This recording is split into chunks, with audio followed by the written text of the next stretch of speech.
My husband peeled a shrimp for my best friend. His movements were skilled and natural. My best friend ate it with a smile and winked at me. Vivian Smith. Don't mind it. He's just used to taking care of people. I looked down at the braised prawns on my plate. That was my favorite. Michael Brown used to carefully peel them for me, arranging them one by one into a heart shape. Now he was peeling shrimp for another woman, right in front of me. What's wrong? Vivian, are you unhappy? Michael finally noticed my silence. I slowly put down my chopsticks. No. I smiled. I just think this shrimp is quite fresh, dead to the bone and still unaware. One anniversary that was the third anniversary of Michael and my marriage. He had booked the most expensive revolving restaurant in the city, but he brought my best friend along.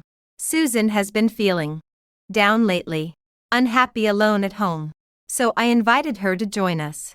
Michael explained. Susan Clark. My best friend from college. She witnessed the entire process of Michael and me meeting and getting married. Now she was sitting at the anniversary dinner that should have belonged to my husband and me, wearing a tight red dress. The neckline was so low it was unsettling. Vivian. You don't mind, do you? Susan tilted her head to look at me, the diamond earrings on her earlobes sparkling. I was very familiar with those earrings. Michael said last month he was going to give them to a client. Turns out the client was her. How could I mind? I said softly. Michael visibly relaxed. He started ordering, reciting Susan's preferences fluently. The lobster should be baked with cheese, and no onions in the salad. She's allergic.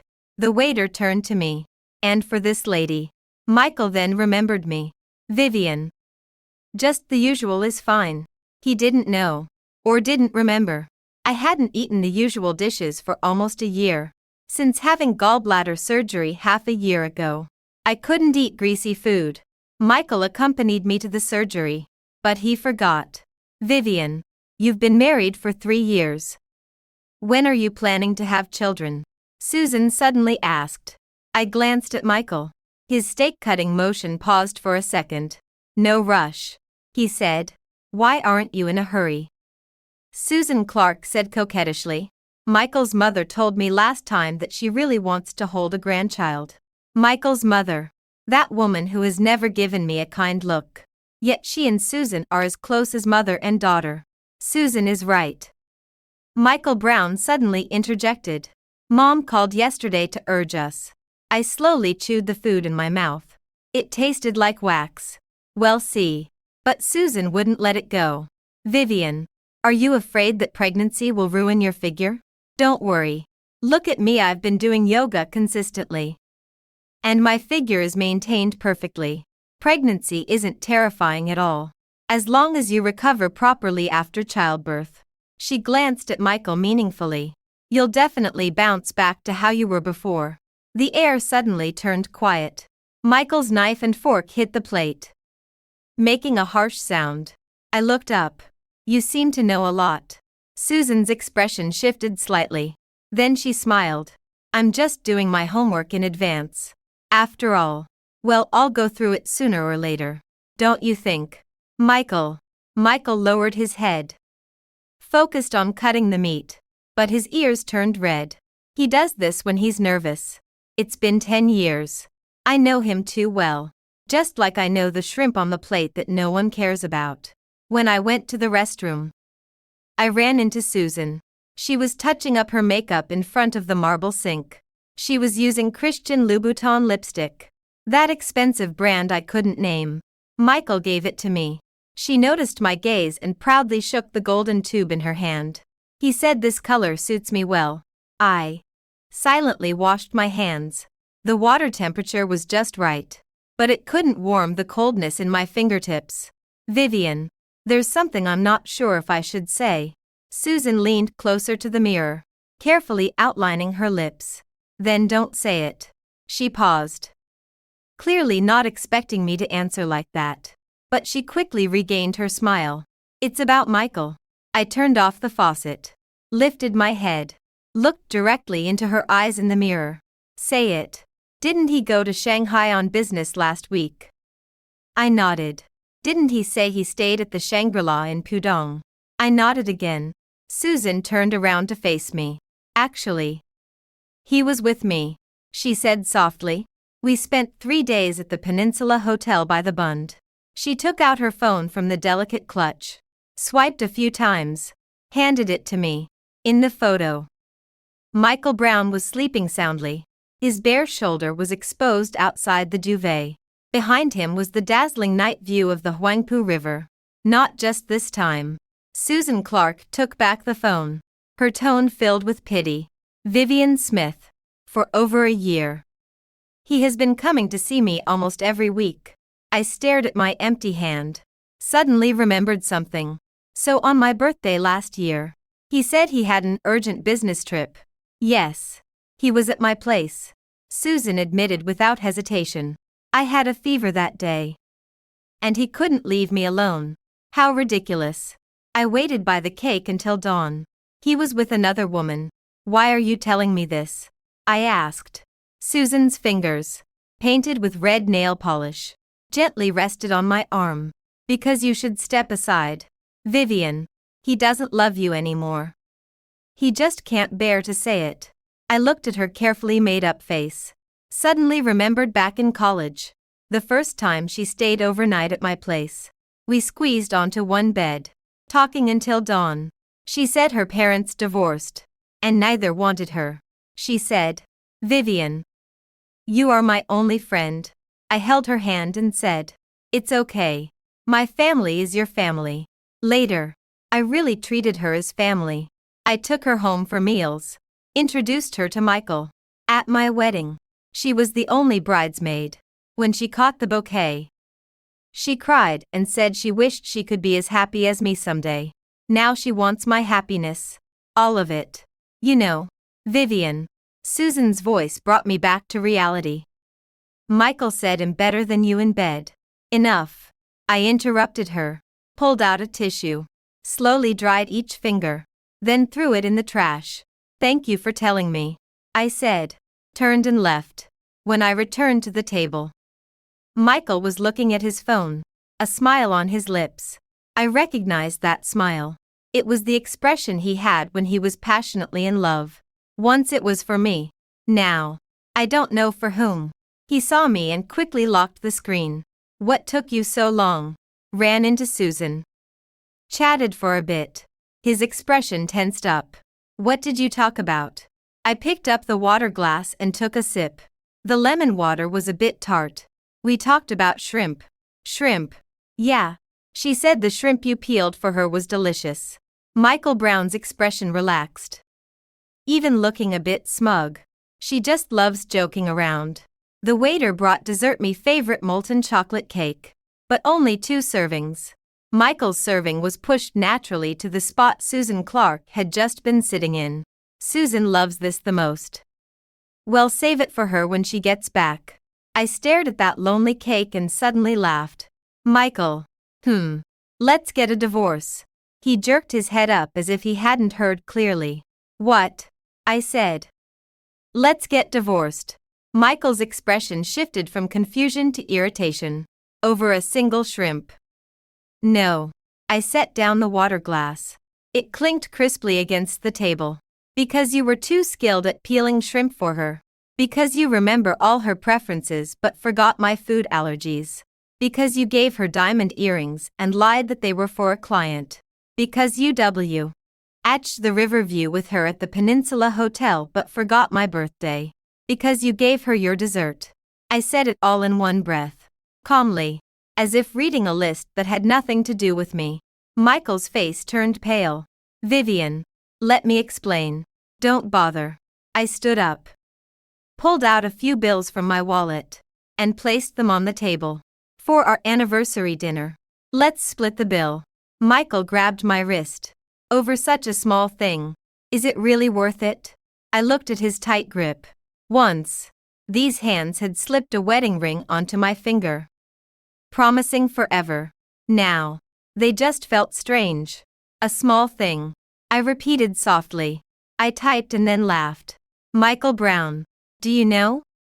It's never the last straw that breaks the camel's back. It's every single one. I withdrew my hand. I left the restaurant without looking back. The moment the elevator door closed, I heard Susan Clark's voice from afar. Michael, is my cake ready? Through the narrowing gap of the door, I saw her in a fiery red dress, walking toward the man who once belonged to me. No sadness, no anger, only a strange calm. The elevator began to descend. The city nightscape rose swiftly outside the glass, like a river of stars flowing backward. I took out my phone and sent a text message to my college classmate who is a lawyer. I want a divorce. As soon as possible. The other party replied instantly.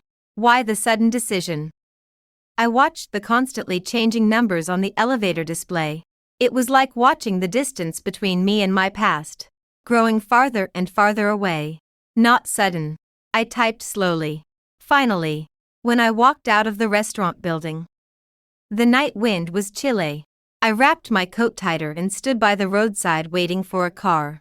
My phone kept vibrating. The screen lit up and then dimmed. All from Michael. Finally, I answered it. Vivian Smith. Where are you? Let's talk. His voice was urgent and flustered. There's nothing to talk about. I looked at the huge billboard across the street. It displayed the slogan for the latest romance movie. One love for a lifetime. How ironic. How long have you two been together? I asked. What? You and Susan. Since my birthday. Or earlier. A long silence. Then came his almost broken voice. A year and a half. Vivian. I'm sorry. I hung up the phone. Blocked his number. The ride-hailing car arrived. The driver rolled down the window. Passenger with last four digits 6087. I nodded and opened the car door. Where to? He asked. My hand paused for a moment as I fastened the seatbelt. Then I gave the address of the apartment I lived in before marriage. That small place I had kept for 3 whole years, even though Michael Brown repeatedly advised me to sell it. I couldn't bear to part with it. Got it. The driver stepped on the gas. The car drove into the glittering streets. I leaned against the window, looking at my reflection. There were no tears in the corner of my eyes, only relief. 2 past events the car came to a stop at the apartment building. I paid and got out. This small 1-bedroom apartment was bought with 3 years' worth of salary savings after I started working. Michael O.N.C.E. laughed at it, saying small but complete, and admitted it was fully functional. After not returning for years, the lock was a bit stiff. I turned it several times before it opened. The smell of dust hit me, but surprisingly, the house was clean. The regular cleaning lady had obviously been consistent. I walked to the window and opened the heavy curtains. The city lights poured in. My phone kept vibrating in my bag. I didn't need to look to know who it was. I set it to silent and threw it on the sofa. Then, I walked into the bedroom. The bedsheets were still the same set from 3 years ago, with a light blue starry sky pattern. When Michael first stayed overnight at my place, he pointed at it and laughed at me for being childish. A 26-year-old still using starry blankets. At that time, I pushed him onto the bed, lying flat on his chest. Then don't use it. He laughed and hugged me, then rolled over and pinned me down. I insist on using it. His kiss came down, soft and lingering, and I'll use it for a lifetime. That was when we had just been dating for half a year. In the summer, I had heat stroke and a fever of 101 degrees Fahrenheit. Michael took leave and stayed at my place for 3 whole days. He clumsily cooked porridge, making a mess in the kitchen. Lying in bed, I heard him outside frantically answering the phone. Probably work-related. I'm taking care of my girlfriend. I can't leave, he said firmly. Yes. No matter how important it is, it's not more important than her. Later, when the porridge was done, he brought it in and fed me spoonful by spoonful, blowing on it to cool it down. Even if it's bad, you have to finish it, he said sternly. I'm dedicating my first ever cooking attempt to you. The porridge was indeed bad, half burnt and too salty, but I finished it all. That night, I was running a high fever. And he didn't dare sleep. So he leaned against the headboard, holding me in his arms. Sleep, he whispered, gently patting my back. I'll watch over you. Half asleep. I felt a gentle touch on my forehead again, and again he was checking my temperature. By the fourth morning, my fever had broken. When I woke up, I found him asleep by the bed, with obvious dark circles under his eyes. I stirred slightly, and he jolted awake immediately. What's wrong? Not feeling well again. He reached out to feel my forehead. I grabbed his hand. Michael Brown, I said. Let's get married. He froze. Then his eyes slowly lit up. I'm the one who should propose, he said with a laugh, pinching my cheek. Once you're feeling better, I'll take you somewhere. A week later, he took me to the beach.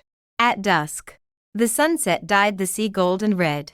He knelt on one knee, pulled out a ring, and said, Vivian Smith, marry me. I teased him on purpose. Why should I marry you? Because even though my porridge is awful, I only make it for you. Because I want to watch over you for life. Fever or no fever. Because, he paused, looked up at me, his eyes sparkling like starlight. Without you, my world stops turning. I held out my hand, letting him slide the ring onto my ring finger. It fit perfectly. How did you know my ring size? He grinned proudly. I measured it secretly while you were asleep. Waves crashed against the rocks. He kissed me in the sunset, the salty sea breeze mixing with the taste of our tears. Back then, I thought that was forever.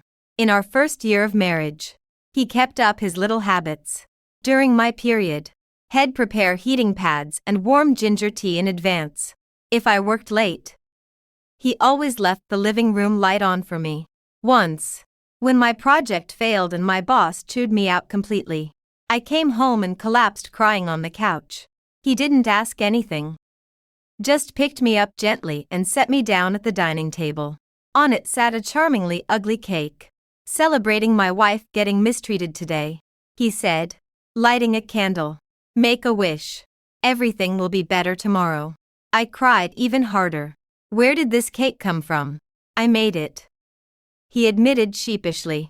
It might look bad, but it should taste okay. I cut a piece and put it in my mouth. It was way too sweet clearly. Had used too much sugar. Is it good? He looked at me expectantly. I nodded and scooped a spoonful to feed him. He ate it, and his brows immediately furrowed. It's so bad. Don't eat it. No way. I hugged the cake protectively in my arms. This is the first time my husband has made a cake for me. In the end, we shared and finished the whole cake. It was so rich that we both drank several glasses of water. Before bed, he held me and said, Vivian Smith, no matter what happens in the future, remember that you still have me. I will always stand by your side. The phone screen lit up again. This time it was Susan Clark. I stared at the name for a few seconds, then answered. Vivian, you finally answered the phone. I don't know what Michael Brown said to her, but her voice was choked with tears. Listen to me explain. Things aren't what you think. Then what are they? Michael and we just had a moment of weakness. I walked to the window, looking at the stream of car lights below. A moment of weakness for a whole year and a half. Silence on the other end. Only suppressed sobs remained. Vivian, can we meet? Just give me a chance to explain. Okay, I said. Tomorrow at 2 in the afternoon. At the cafe downstairs from my place. After hanging up, I stood there for a long time, until my legs went numb. I slowly moved to the sofa and sat down. In the corner of the sofa was a half-worn pillow. That was something Michael Brown and I bought together at IKEA. To grab this discounted item, we almost got into a fight with others. Finally, we got it. And he triumphantly held up the trophy, shouting loudly in the crowd, Vivian Smith, look how amazing I am. People around us looked. I was so embarrassed that my face turned bright red. But my heart was incredibly sweet. Now that pillow is still here. But he is already gone. Or rather, he left long ago. Step by step. Without me knowing, he walked out of my life. The next afternoon, I arrived at the cafe 10 minutes early. I chose a seat by the window. Susan appeared on time. She was dressed plainly today, in a white shirt and jeans. Without even makeup.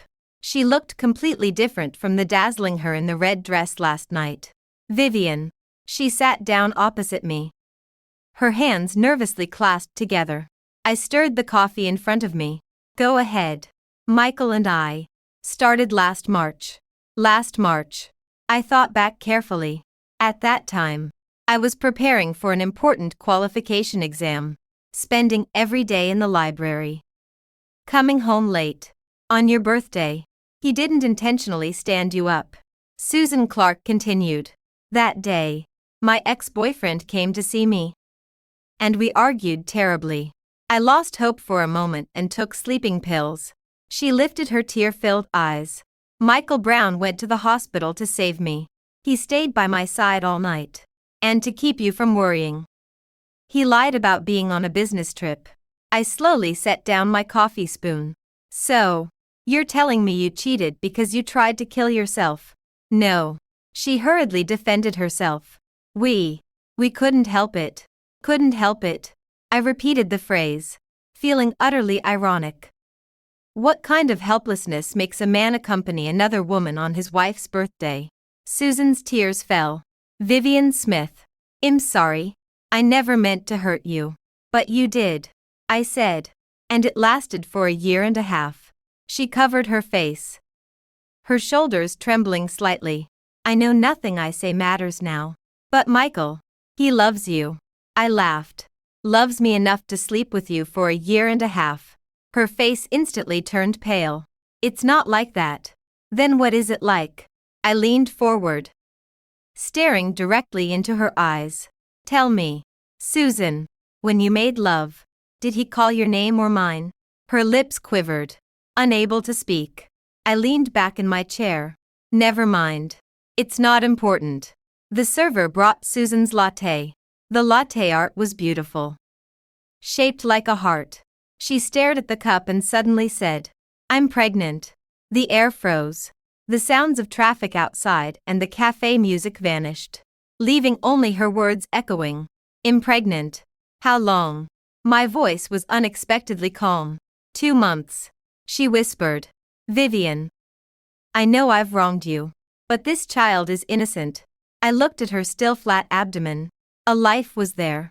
Michael and I had once discussed children. He said he wanted 2. A boy and a girl. The boy like me. The girl also like me. Why both like me? Because I love every part of you. Now, he had a child with another woman. How ironic. Congratulations. I said. Susan froze. You aren't angry. Would anger help? I retorted. Could it make you unpregnant or turn back time? She lowered her head. Vivian. I really am sorry.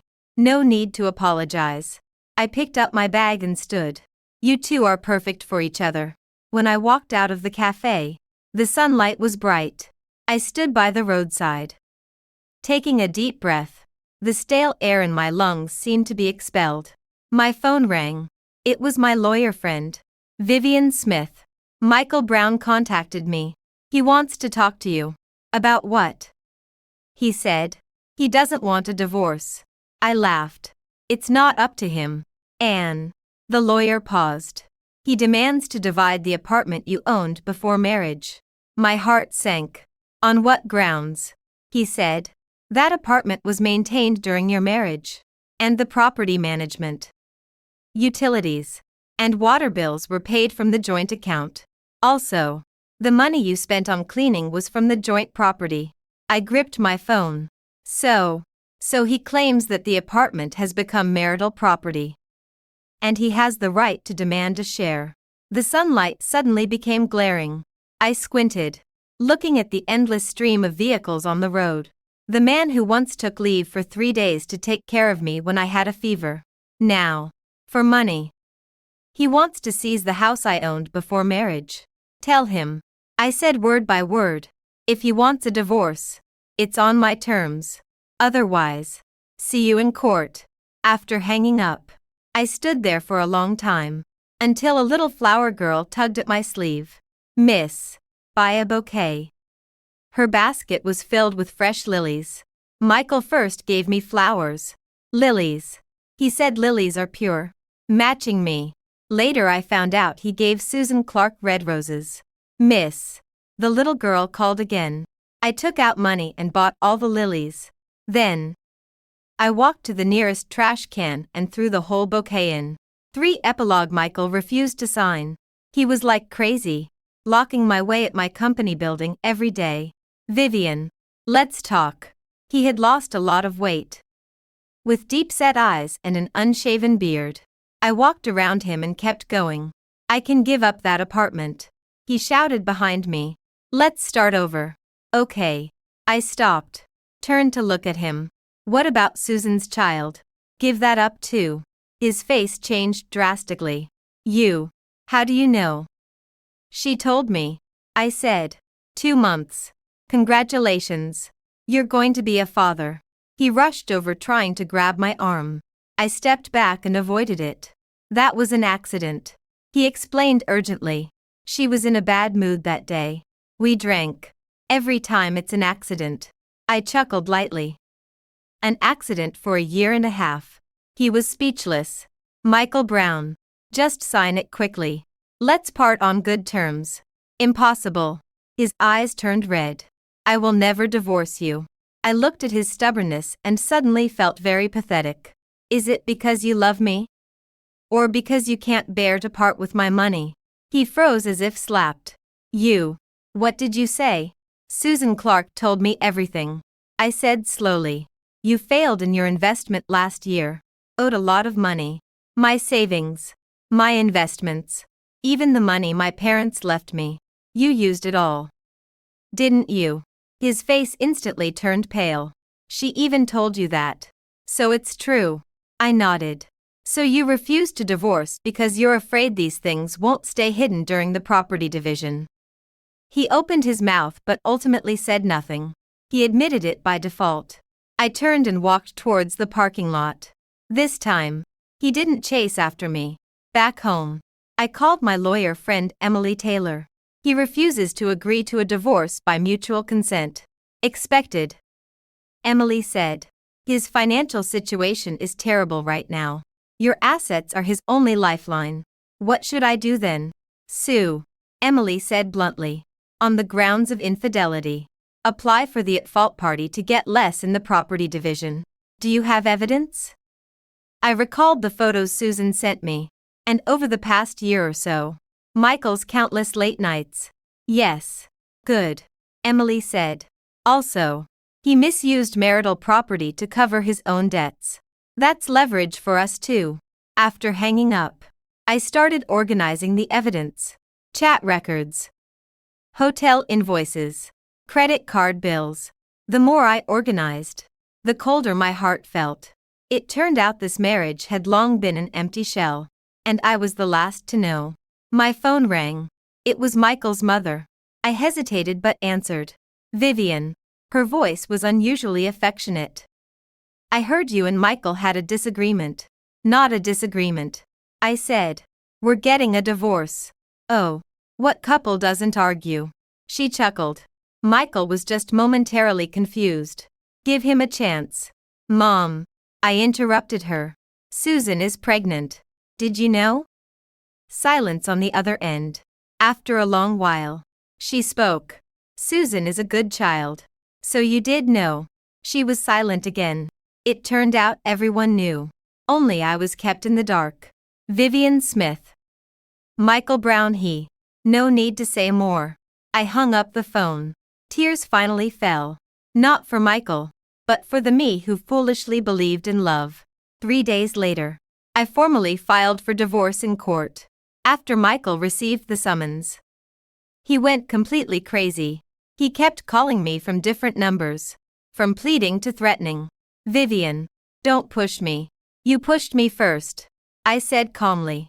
From the day you cheated. You should have expected this outcome. Can't I just be wrong? He suddenly broke down crying. I really know I was wrong. Give me another chance. I gave you chances. I said. Every time you came home late. Every time you lied. Those were chances. He was still crying. Like a child. Once. I couldn't bear to see him cry. Now. It just disgusted me. Michael. Save your tears for the judge. I hung up and blocked the number again. Emily Taylor told me that Michael hired a lawyer and insisted on dividing my premarital property. He claims that the maintenance costs for that apartment came from joint assets, arguing that it has been converted into marital property. That's utterly shameless. I sneered. It's fine, Emily said calmly. We have evidence of his affair, and evidence that he misappropriated joint assets without permission. The judge will rule fairly. The day before the hearing, Susan Clark came to see me. Her belly was slightly swollen. Vivian, please drop the lawsuit, she cried. Michael is in a bad state now. Drinking all day. It's none of my business. Do you have to push him to death? I looked at her tear-streaked face and suddenly found it ridiculous. When you two were sleeping together behind my back, did you ever think you might push me to death? She was speechless. Susan, if you're here to plead today, you can leave. She gritted her teeth and suddenly knelt down. I beg you. For the child's sake. I watched my once best friend kneeling before me. For my husband. No. Soon to be ex-husband. My heart turned cold. Get up. This is embarrassing. She refused. Just crying. I took out my phone. Should I take a picture and show it to the judge tomorrow? The other woman kneeling to beg the legal wife to drop the lawsuit should score some points. She stood up abruptly, her eyes venomous. Vivian, you're ruthless. Not as much as you, I said flatly. At least I didn't go around destroying other people's families. She slammed the door and left. I stood in place, not moving for a long time. On the day of the trial, Michael Brown looked terrible. He stared at me intensely. His eyes complex. There was hatred, regret.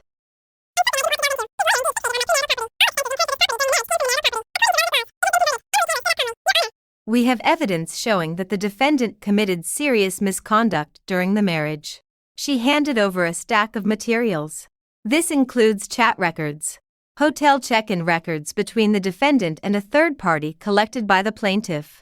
Anne, Michael's lawyer, interrupted her. This is irrelevant to the property division. It is relevant, Emily said composedly. The defendant's misconduct directly led to the breakdown of the marriage. And during the marriage, the defendant misappropriated a large amount of marital property for personal investments, causing significant losses. She handed over another document. This is the bank statement, proving that from March last year to May this year, the defendant made multiple large transfers to his personal investment account, totaling $1.87 million. Michael's face turned pale. He didn't expect me to uncover this. The judge reviewed the evidence, his frown deepening. Defendant, do you have any objections to this evidence? Michael's lawyer was about to speak, but Michael himself stood up. Your Honor, I admit I cheated. But Vivian Smith, she didn't care about this marriage at all. She only focused on work. Never cared about me. The courtroom fell silent. I looked at his desperate appearance and suddenly felt very pitiful.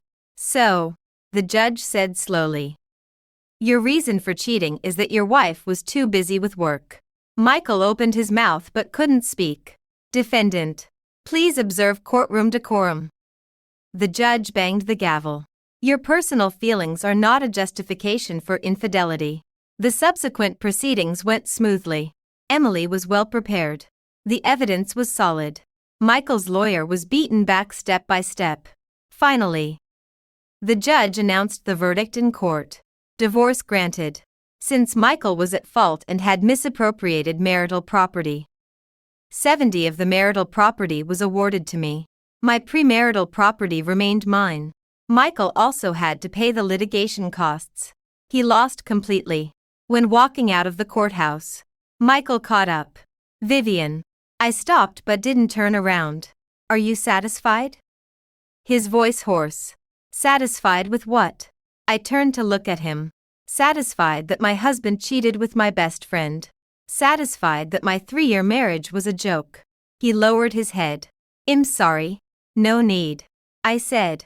From now on, we're even. I walked toward Emily's car. He shouted behind me. I really loved you. My hand paused as I pulled the car door open. I got into the car and closed the door. Emily Taylor started the car and glanced at me in the rearview mirror. Are you okay? I looked out the window at the rapidly receding streetscape. Fine. Never been better. The car passed by the restaurant we used to love the most. Through the glass window, I saw a young couple sharing a dessert. The girl fed the boy a bite. And they smiled at each other. So much like us in the past. Want to stop for a moment? Emily asked. No. I said. Let's go. The past should stay in the past. A month later, I moved back into the apartment I had before marriage. I redecorated and replaced all the furniture. Even the star-patterned bedsheet was thrown out. Now, the bedsheet is pure white. Simple and clean. On the weekend, I invited Emily over for dinner and cooked myself. She brought a bottle of red wine. Celebrating your new life. We clinked glasses. To be honest, Emily said, I didn't expect you to be so decisive. What else? I picked up a shrimp. Skillfully peeled it.